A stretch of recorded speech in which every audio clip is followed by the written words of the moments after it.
Preparing yourself for a football season is a year-round process. From January through April, your training should be of moderate intensity, and you should aim to perfect your technique in areas such as acceleration, top speed, lateral movement, and overall body rhythm. This can be accomplished by focusing on an individual Speed City product for 3 to 4 weeks and then switching to a new product for 3 to 4 weeks. When you hit the months of May and June, it's time to kick your training into high gear. This is when you use Speed City's Sack Attack training routine. This 3-day-a-week, 6-week routine will be the most intense training cycle of the entire year and will address every skill you need to succeed as a football player. The final 4 weeks leading up to fall camp is when you should use the game speed training routine. Up until this point, all of your training has been of the foundational type. But now that the season is just around the corner, your training must become more specific to the needs of your position. This routine will take your raw movement skills and polish them for the season. Sack Attack is built on a 3-day-a-week, 6-week training platform. It is designed to be used on Mondays, Wednesdays, and Fridays. Each workout begins with a 10-minute dynamic warm-up routine designed to raise the body's core temperature in preparation for the upcoming workout. The exercises used are also designed to target basic movement technique, as well as balance, rhythm, and body control. The warm-up routine is demonstrated in the dynamic warm-up section of this video. Monday's routine targets linear speed. Here you will find drills that teach acceleration and top speed sprint mechanics. The goal of Monday workouts is to develop blazing straightaway speed, like that used in the 40-yard dash. Primary equipment used includes the quickfoot ladder, hand weights, and the rocket rope or speed builder. Wednesday's workouts target jumping skills. Most of the exercises on this day will involve weighted or resisted jumps and throws. Jumping skills are critical to football players because they directly influence the athlete's ability to explode out of a stopped position and to quickly accelerate into a sprint. Primary equipment used on Wednesdays includes the quickfoot ladder, the Viper, and jelly balls. Friday's workouts target lateral speed and change of direction skills. These workouts tend to be a lot of fun because they involve several games where athletes compete against one another. Primary equipment used includes the quickfoot ladder, the sidewinder, the Viper, and breakaway belts. Each workout during the week ends with a short cool-down segment. This portion of the workout is geared to target the core muscles in the stomach and lower back and general flexibility through static partner stretching. Before you get started on the Sack Attack routine, there are a few other important points to cover. First, the Sack Attack routine is not an easy routine. Athletes must possess a solid conditioning base before starting this routine and should not use Sack Attack as a means to get themselves in shape. Second, this routine is designed to get progressively harder from week to week, and each workout builds on the last. Thus, it is extremely important that athletes not miss workouts. Finally, there are 2 golden rules to follow when performing the Sack Attack routine. Number 1. Every repetition must be perfect. Sloppy training habits will only result in sloppy performances during a game. Number 2. Once perfection is achieved, each repetition must be performed at full speed. Athletes don't get fast by training slow, so everything must be kept in high gear. By following these guidelines and completing all 18 workouts in the Sack Attack routine, an athlete will experience significant gains in speed, agility, and quickness.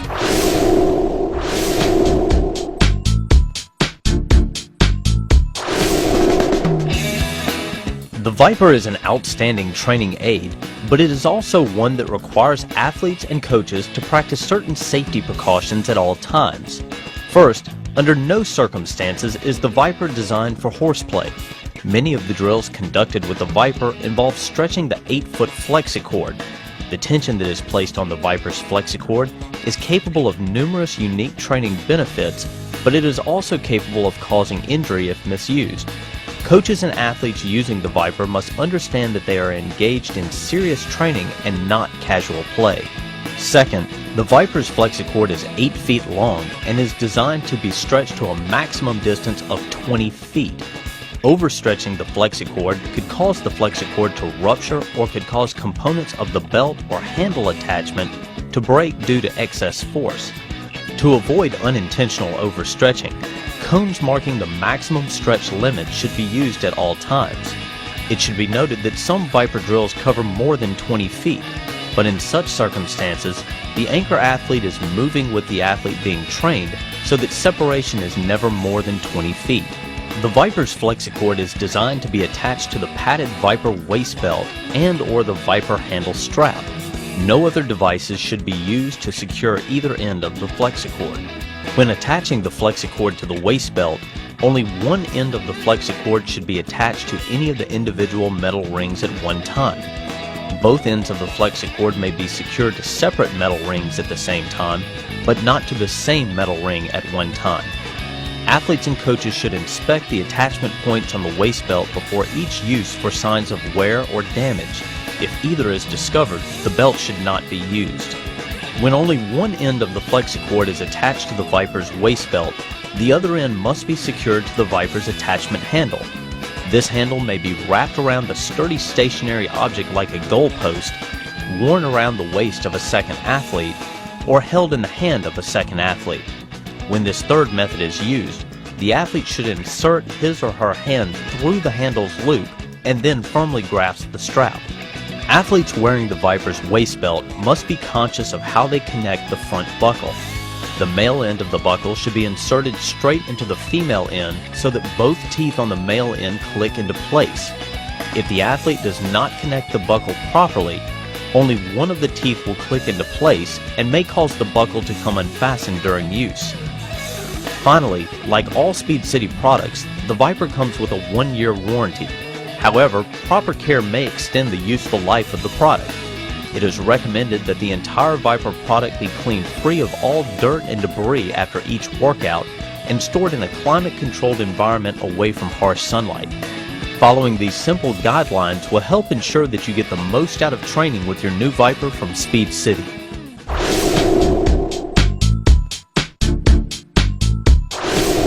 When performing ankle flips, the athlete will keep a straight line from their heels to the top of their head. The athlete's knees stay locked, and the only thing that touches the ground is the ball of their foot. A slight forward lean and a quick flick of the ankle are all that propel the body forward. This motion is designed to make the athlete more keenly aware of the placement of their body weight on the front of their foot and of the proper positioning of keeping the toe pulled towards the shin. To loosen the upper body, athletes will perform arm circles. In this exercise, the athlete will circle their arms from front to back, flexing all the muscles in the upper body and trying to keep their elbows together as long as possible. Athletes should progress forward slowly enough to complete about 4 to 5 circles in a 10-yard distance. Athletes should remain on the front of their feet and bounce through the entire movement rather than walk. When performing shin grabs, an athlete should maintain an upright posture, grab their shin, and pull it deep into their chest. Pulling the body into this position and then holding the position for a second requires tremendous flexibility and body control. As athletes hold this position, they should also aim to support all of their weight on the front of their foot and not on their heel. After pausing at the top of the motion, the athlete will release their leg, step forward with it, and then repeat with the other leg. Russian walks target hamstring flexibility. Athletes should keep their legs straight at all times during this drill. As one leg kicks straight in front of the body, the other leg should also remain straight, and the athlete should maintain an upright posture. The athlete should aim to kick as high as possible, but not at the expense of bending the knee. When the leg is fully extended in front of the body, the athlete will reach out and touch their toes with the opposite hand. As athletes become more comfortable with this motion, they can turn it into a skip as shown here.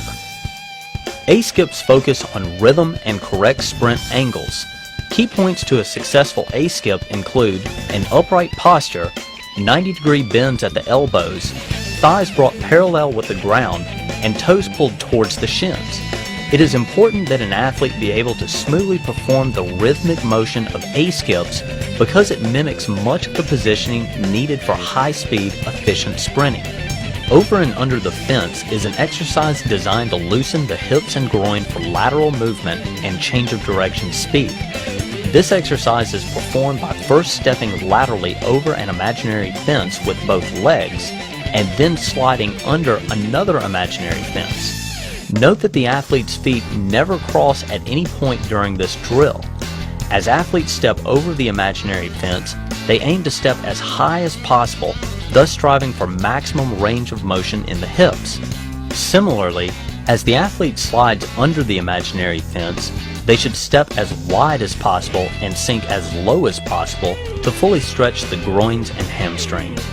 The backwards open hip skip focuses on rhythm and aims to loosen the hips and groin. Here the athlete will lift their thigh parallel to the ground in front of their body, then rotate it open as they step backwards.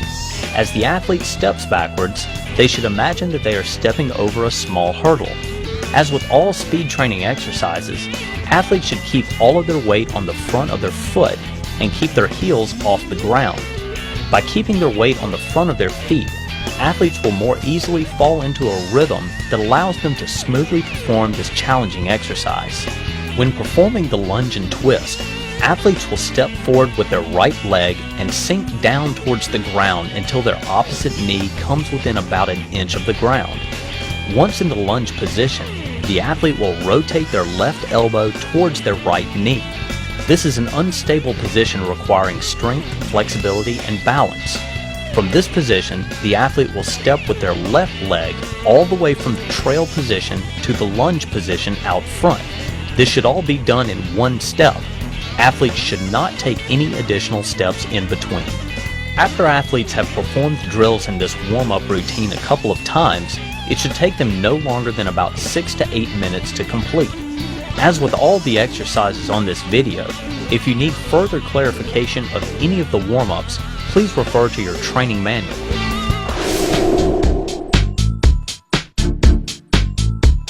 The most basic quick foot ladder exercise is called 1-foot runs.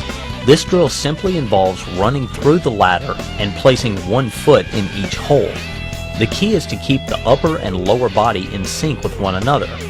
As the right foot steps forward, the right elbow fires backwards and vice versa.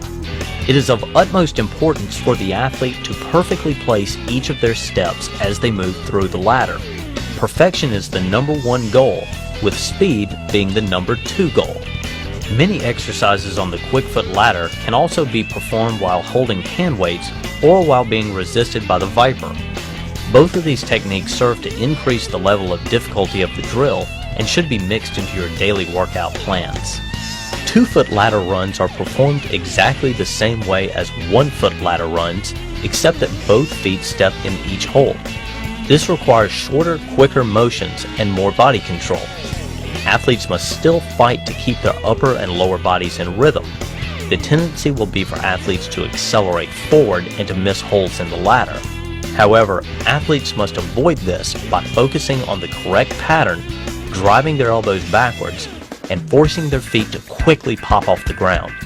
Break runs combine the motions of 1-foot runs and 2-foot runs on the quick foot ladder. As with the motions it combines, the key to this motion is to maintain perfect rhythm between the upper and lower body during the full repetition. Break runs are performed using 1-foot runs through the first half of the ladder, and then quickly and smoothly shifting to the motions of 2-foot runs for the second half. The challenge here is for the athlete to channel all the forward momentum they build up while performing 1-foot runs into their feet when they switch to 2-foot runs. This is a tricky transition and requires supreme body control. The Icky Shuffle is one of the best drills that can be performed on the quick foot ladder. This drill focuses solely on rhythm and rapid-fire foot contacts. The Icky Shuffle involves placing both feet inside the ladder and 1 foot on either side. While it is possible to generate blistering foot speed on this exercise, you must be patient enough to learn the correct foot pattern before you step on the gas. There is a direct correlation between an athlete's sprint speed and the rate of turnover in their upper body. In short, the faster an athlete can move their elbows, the faster they are going to run. Athletes can isolate this skill by performing hand weight drops in place. When performing this exercise, the athlete will simply hold a buckshot weight in each hand, position their feet shoulder width apart, and set themselves in a comfortable crouched position. The athlete will then quickly perform the same motion with their arms as they use during a sprint. Arms should be locked at a 90-degree bend. The hand should move from roughly the hip pocket up to no higher than the nose, and the primary focus should be on the force of the elbow firing backwards. As soon as the athlete has performed 8 to 12 full-speed repetitions on each arm, they will drop the hand weights and immediately perform an equal number of free repetitions. Running hand weight drops are unmatched in developing a powerful upper body for the acceleration portion of your sprint. When performing this exercise, the athlete will grip a pair of hand weights. The athlete will then perform a full-speed sprint for the given distance and drop the hand weights at the halfway point of the sprint. When the athlete drops the hand weights, their upper body should fire faster, causing a turbo boost in speed for the second half of the sprint. The key is to maintain form and body control during this quick transition from a resisted to free upper body. Just like in other phases of a sprint, resistance can be used to train top speed as well. Because of the nature of top speed sprinting, a lighter resistance is needed, and the absolute best tool for this type of resistance is a parachute. A parachute allows the athlete to relax and maintain the upright posture associated with top speed sprinting. Athletes will typically perform parachute sprints in distances of 50 to 100 yards. The athlete should smoothly accelerate up to about 3/4 speed and then concentrate on maintaining that speed for the duration of the repetition. Athletes will accomplish this by relaxing as they run, maintaining their posture, lifting their knees up to waist level, and concentrating on the clawing motion used to pull themselves forward. The light resistance employed by the parachute is just enough to help athletes strengthen these critical top speed motions. The dead leg drill helps an athlete develop the unique clawing motion needed to succeed during top speed sprinting. The exercise is set up by arranging mini or micro hurdles in a straight line with about 1 to 2 feet of separation. The athlete will perform one full repetition focusing on the right leg and then one full repetition focusing on the left leg. During this drill, the athlete will keep the leg outside the hurdles in a dead position where the knee is locked. This leg should act as the trail leg and should always fall behind the athlete's body. The leg inside the hurdles will act as the lead leg and will step over each hurdle by raising up to a position where the thigh is parallel to the ground, the knee is bent at a 90-degree angle, and the toe is cocked towards the shin. This leg is then returned to the ground by clawing downward and pulling the athlete forward. The athlete should maintain an upright posture and let their arms fall into rhythm with the rest of their body as they move through the hurdles. The hurdle progression exercise helps athletes learn to naturally increase the length of their stride without sacrificing stride frequency. This drill is conducted in 3 phases and begins by arranging 10 hurdles in a straight line with one walking stride of separation between each. The athlete will run through the hurdles, placing both feet in each hole. The athlete will lead over each hurdle with the same leg through the entire repetition. Athletes should maintain a relaxed, upright posture and use short, quick strides in this first level of the hurdle progression. As athletes move to level 2 of this drill, the idea will be to increase the length of their strides without sacrificing quickness. In level 2 of the hurdle progression exercise, the last 6 hurdles are adjusted to double their original spacing, or a distance equal to 2 of the athlete's walking strides. The athlete runs through the hurdles just the same as before, except that they must make a transition from short, quick strides in the first 3 holds to medium-length quick strides in the final holds. Just as before, the athlete must lead through the entire progression with the same leg. In the third and final level of this exercise, the final 3 hurdles have been adjusted to double their spacing from level 2. The spacing of these hurdles is now equal to 4 of the athlete's walking strides. As the athlete runs through this hurdle configuration, they will first encounter 3 small holes, followed by 3 medium holes, followed by 3 long holes. The gradual increase in stride length mimics the stride pattern an athlete will use when they sprint from a stop position towards top speed. The +4 stride checker is a device designed to mimic the stride pattern an athlete uses while sprinting distances of 40 yards or more. Each mark on the +4 stride checker increases 4 inches in length from the last. Using this device will help athletes become more comfortable with the relationship between stride length and stride frequency. When using the stride checker, the athlete's goal is to sprint as quickly as possible while making their steps match the marks on the ground. A perfect repetition on the +4 stride checker would involve the athlete hitting every mark and then shooting out the end of the stride checker at full speed. The athlete should maintain an upright posture throughout the sprint, and each of their steps should strike the ground directly under their hips rather than in front of their hips. Athletes should concentrate on propelling themselves through the sprint by driving their knees up to approximately waist level and hammering their elbows backwards. Tag sprints are an excellent drill for developing acceleration skills. They are also extremely fun and can be performed in dozens of variations. Each version of tag sprints involves one athlete sprinting to cross a designated finish line before a trailing athlete can tag them on the back. Tag sprints begin by separating 2 athletes by a given distance, so the lead athlete has a head start. However, the lead athlete is required to start from a position that is more difficult than the one used by the trail athlete.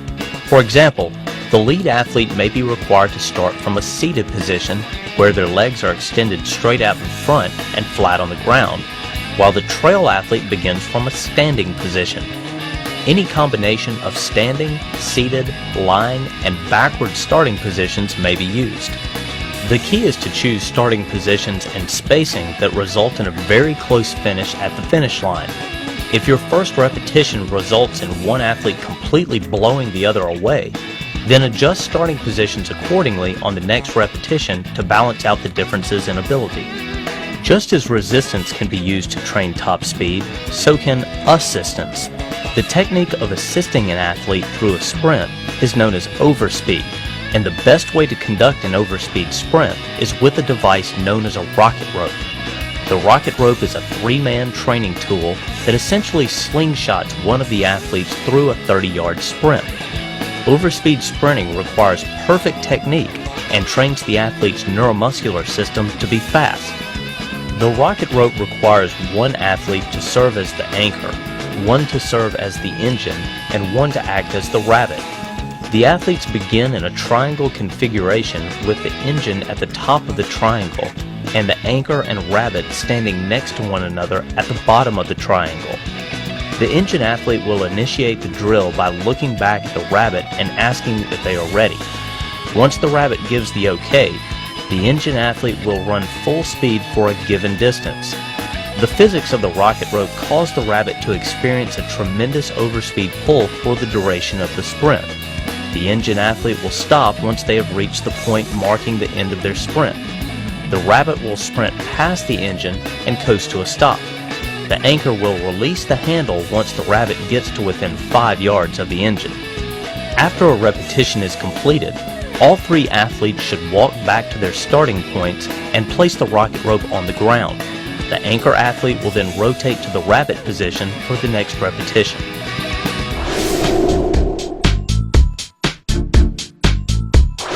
A simple and effective hopping exercise on the quick-foot ladder is hopscotch. Hopscotch is performed by placing both feet in the first hole and then hopping forward to the second hole and placing the feet outside the ladder on either side. This motion is then repeated for the full length of the ladder. The idea is to stay low and quick while keeping all of the body's weight on the front of the foot. Like many other ladder drills, this is one that can also be performed by using the resistance or assistance of the Viper. When performing straddle hops, athletes will place one foot in the first hole and one foot outside the first hole. Athletes' feet should be slightly wider than shoulder width apart.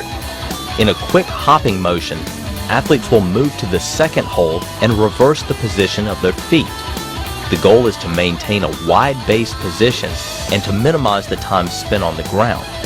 This drill is unmatched in quickly teaching an athlete the proper body positioning necessary for producing a smothering defensive performance. Straddle hops are yet another example of a quick foot ladder drill that can be performed backwards or with the resistance of a viper. Another quick foot ladder drill that will prepare an athlete for a power day workout is jump cuts. The athlete will start by placing both feet in the first hole and then hopping out beside the second hole. This pattern is then repeated for the full length of the ladder. As the athlete performs this exercise, they should concentrate on keeping their feet together and having them strike the ground at the exact same time. Athletes should keep a slight bend in their knees and their weight on the front of their feet to achieve maximum speeds. One of the more difficult hopping drills that can be performed on the quick foot ladder is the crazy climber.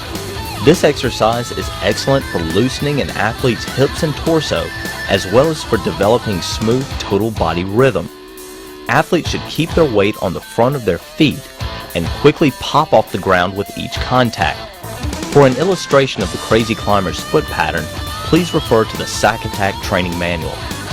One of the most simple and effective exercises for developing explosive power necessary for sprinting is frog leaps. Frog leaps simply involve performing a given number of leaps over a maximum distance. The time spent on the ground should be minimized, and the athlete should pick up momentum with each jump. Athletes should focus on coordinating the forward thrust of the hips and hands with each leap. It is helpful to mark the landing point of the final jump so the athlete will have a goal to beat with each successive set. To help build explosive single leg power, athletes will perform bounding. Like frog leaps, bounding involves performing a given number of bounds over a maximum distance. With each bound, the athlete will power off the ground with one leg, glide in the air as long as possible, and then land on the opposite leg. Russian leaps is a resisted jumping exercise that will help athletes develop an explosive start to any sprint. This exercise is conducted by having a training partner anchor the viper's flexicord to the ground with their foot. As the athlete is resisted towards the ground, they will perform a quick set of jumps for maximum height. As soon as the athlete completes the resisted jumps, they will immediately remove the viper belt and perform an equal number of free jumps. Russian skips are set up the same way as Russian leaps, but rather than performing resisted leaps, athletes will be resisted through the motions of A-skips, just like they performed during the warm-up routine. Each skip should be quick and precise, and should be powerful enough that the athlete completely separates from the ground with each explosive push. Just as when performing A-skips, athletes should concentrate on driving their elbows backwards and their knees upward to approximately waist level. After the athlete has performed the required number of resisted skips, they will remove the viper's belt and immediately perform a free sprint. The exact distance of this sprint will be indicated in the daily workout plans in the Sack Attack Training Manual. Let-goes are similar to running hand weight drops, except that the athlete's entire body is resisted instead of just their upper body. When performing this exercise, athletes will use the padded viper waist belt and the handle attachment. Athletes will start in a 3-point stance and perform a full-speed sprint for the given distance. The athlete will use a coach or training partner to resist their sprint for the first half. At the halfway point of the sprint, the coach or training partner will release the handle and allow the athlete to sprint unimpeded for the second half. The athlete should react to, rather than anticipate, the release of the handle. At the point of release, the athlete should feel a tremendous increase in speed and should continue to accelerate through the end of the marked distance. One of the best exercises for developing the total body power needed to run fast is the caber toss. This exercise is performed using a weighted ball. The weight used will depend on the athlete, but remember that it is the speed of the motion that is of primary importance, so a lighter ball is typically preferred. The athlete will start with the ball extended above their head and their feet slightly wider than shoulder width. The athlete will let the weight of the ball swing down and back until it pulls them into a crouched, loaded position. At the moment the ball reaches the bottom of the swing, the athlete will immediately hit the ignition switch, actively reverse the motion of the ball, and launch it directly above their head. The goal is to throw the ball straight up in the air as high as possible. As soon as the ball hits the ground, the athlete will catch it, reload, and throw again. The heave and retrieve exercise combines an explosive throw with a quick sprint. For this drill, the athlete will use a weighted ball. The athlete will place the ball directly under their chin and begin in a coiled up crouched position. The athlete will initiate the throw by forcefully leaping forward and simultaneously bench pressing the ball off their chest. As soon as the athlete's feet return to the ground, they will sprint after the ball, reload, and perform the rest of their throws. Not only is this drill great for developing explosive speed, but it's also a great conditioning exercise. This drill is typically placed towards the end of workouts because it's likely to burn up any remaining gas that may be left in the athlete's tank. The reverse caber toss is a combination of the caber toss and the heave and retrieve drills. The athlete will go through the exact same motions used in the caber toss, except that at the point of release, the athlete will continue to thrust his hips forward, arch his back, and throw the ball as high and as far backwards as possible. After the ball has been released, the athlete will then take a quick drop step, turn towards the ball, and sprint after it. Athletes should only graduate to the reverse caber toss after they have mastered the motions of the regular caber toss. Remember, the speed of motion is of primary importance, so the weight of the ball can be relatively light. This exercise is performed with the athlete holding a weighted jelly ball and lying on his back. The two main variations of this drill involve the athlete throwing the ball from the waist to over the head, or from over the head and then towards the feet. In both cases, after the ball is thrown, the athlete will explode off the ground and sprint after the ball. The idea here is to have the athlete generate as much force as possible from the torso and midsection during the throw, and then be able to quickly recover from the task of the throw and transition into a short sprint.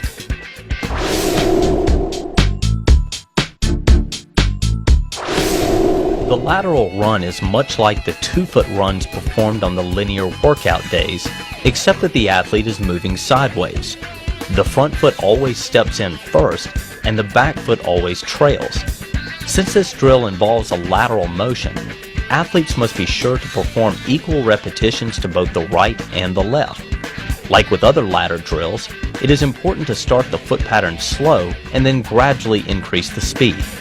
The buzzsaw is a great exercise for lateral and change of direction speed. The pattern of this drill has the athlete step into the first hole of the ladder with his lead foot and then step into the same square with his trail foot. The athlete then quickly steps back out with his lead foot and then with the trail foot. The athlete moves laterally and repeats the pattern on the next hole. Because this is an exercise that involves lateral movement, equal repetitions must be performed to both the left and the right. The double-step Icky Shuffle is performed the same way as the regular Icky Shuffle from the linear speed day workouts, except for one variation. Athletes will begin by stepping laterally into the ladder with both feet. Then, rather than stepping out to the side with only one foot, athletes will step out with both feet. This one simple additional step is enough to confuse even the most skilled athletes. Just like when athletes are first taught the regular Icky Shuffle, this version of the drill should be performed at a very slow pace. Refer to your Sack Attack training manual for a diagram of the foot pattern used for this drill. When performing the trail whip on the quick foot ladder, one foot will always stay inside the ladder, while the other will always stay outside the ladder. The foot that stays outside will trail behind the athlete and alternately whip from side to side. Athletes should keep their weight on their front foot and allow their hips to swivel as their trail foot whips from left to right. This drill requires good flexibility in the hips and lots of rhythm.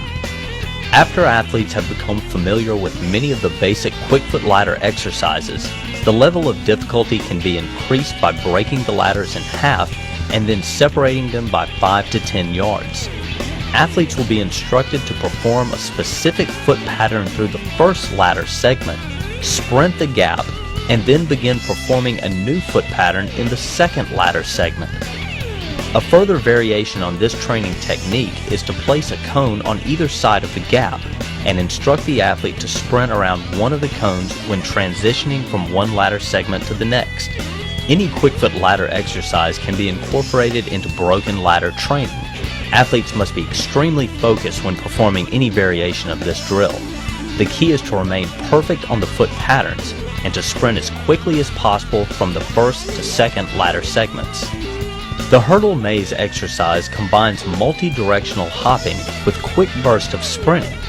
This drill is conducted by setting up several clusters of hurdles with 5 to 10 yards of separation between each cluster.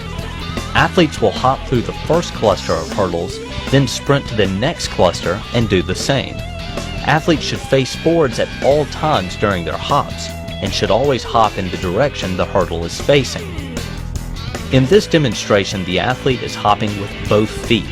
When a double foot hop is being used, the athlete should keep their feet together at all times to ensure they are taking off and landing equally with both feet. However, a single leg variation of this drill may also be used. When such a variation is used, make sure that equal sets are performed on both the right and left legs. Breakaway chase is a training game that targets the skills of acceleration, reaction, and change of direction. When used properly, this is also an incredible conditioning tool. Athletes have so much fun competing against one another in this drill that they forget how tired it's making them. Each variation of this drill works by placing one athlete in a lead position and one athlete in a trail position and then hooking them together with a set of breakaway belts. The lead athlete's goal is to create enough separation between himself and the trail athlete that the Velcro connection of the breakaway belts tears apart. The trail athlete's goal is to stay close enough to the lead athlete that the belt stays connected. Our favorite version of this drill is to use cones to set up a series of gates or winding hallway that the athletes must sprint through. Further variations include figure 8, triangle, and circle patterns. To make the drill even more challenging, one athlete can be required to sprint with hand weights through the entire configuration or to drop the hand weights at a designated spot. The 45-degree hand weight drop exercise is designed to teach athletes to accelerate out of cuts. The exercise is conducted by placing a coach or training partner in front of the athlete. The athlete will hold a buckshot hand weight in each hand and sprint directly at the coach. When the athlete gets to a designated spot, the coach will point to the left or the right. The athlete must simultaneously see which direction the coach is pointing, react to the command, drop the hand weights, and continue sprinting past the coach. After the athlete drops the hand weights, their arms turn over much faster than before, and they experience a turbo boost in their sprint. By causing this increase in speed to take place at the same moment as the cut, athletes learn to control their body during high-speed breaks, and the athlete's body and mind begin to associate changing direction with higher sprint speeds. The sandwich drill is set up by placing an athlete between two cones spaced about 5 yards apart. The athlete will either use a sidewinder around their ankles or a viper around their waist with the flexicord stretched out to their left or right. A coach or training partner is then positioned with 10 to 12 tennis balls a few yards in front of the athlete. The coach will toss the tennis balls in the space between the two cones. It is the job of the athlete to use proper lateral slide mechanics to prevent any of the balls from getting past. The athlete should aim to knock down each ball by using both hands to ensure maximum lateral movement. Once again, note that the sandwich drill can be performed with either the viper or the sidewinder. While the sidewinder provides resistance to the athlete's lower body, the viper provides resistance to the athlete's entire body. Both are excellent training techniques and should be mixed in throughout a total training routine. Just as there are correct and incorrect mechanics for sprinting, the same is true for lateral movements. An athlete who employs proper technique when moving laterally will move faster and more efficiently. Mechanics for lateral movements can be broken down into a few simple rules. First, the athlete should maintain a flat back, chest up position. Second, the athlete should keep his feet shoulder width or wider at all times. The athlete will use his back leg like a piston that pushes him forward, while he will use his lead leg like a claw that pulls him forward. The positioning of the feet at shoulder width or wider at all times should be repeatedly emphasized to athletes. If an athlete gets caught with their feet right next to one another, then they should immediately be made aware of their mistake. W slides with a sidewinder address lateral slide technique and change of direction skills while applying lower body resistance. This drill involves setting up 5 to 7 cones in a W configuration, with cones spaced about 3 to 5 yards apart. Athletes should keep their backs flat, chest up, feet shoulder width apart, and apply sound lateral slide mechanics as they move through the W configuration of cones. It should be the athlete's goal to slide as quickly as possible to and from the cones. Change of direction at each cone should be smooth and quick. Athletes should be constantly reminded that proper lateral technique requires their feet to stay slightly wider than shoulder width apart at all times. The trail leg should push the athlete forward with each step, while the lead leg should pull the athlete forward. Athletes using proper technique should never find themselves with their feet crossed over or positioned inside the shoulders. Stabs may be performed forwards or backwards and focus on first step positioning and quickness. Regardless of what direction they are being performed in, stabs involve the use of a sidewinder and alternating 45-degree steps. Athletes should open their hips and step backwards at a 45-degree angle. The step should be quick and explosive.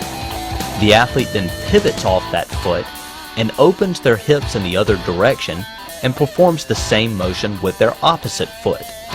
The motions of this drill are designed to mimic the initial steps an athlete takes when defending against another player. Remember, using the same basic techniques, this drill can be performed forwards or backwards. Lateral let-goes involve the use of the padded Viper waist belt and the Viper handle attachment. A training partner will be used in this drill to provide the resistance. Here the handle and the training partner are placed to the left of the athlete. The athlete will move laterally to his right by pushing with his left leg and alternately pulling with his right leg. The resistance provided should be heavy enough so the athlete knows it is there, but light enough so that he may use proper slide mechanics. At the mark of the first cone, the partner will let go of the handle.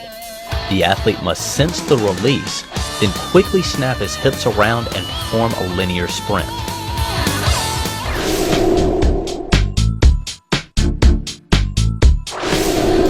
At the end of workouts, athletes will go through a short period of cooling down. During this period, athletes will address areas of core strength and flexibility. Core strength drills target the muscles in the stomach and lower back. These muscles play a major role in any motion that requires total body explosion. The flexibility section is placed at the end of workouts because this is when the body is completely warmed up and loose and thus most receptive to gains in flexibility.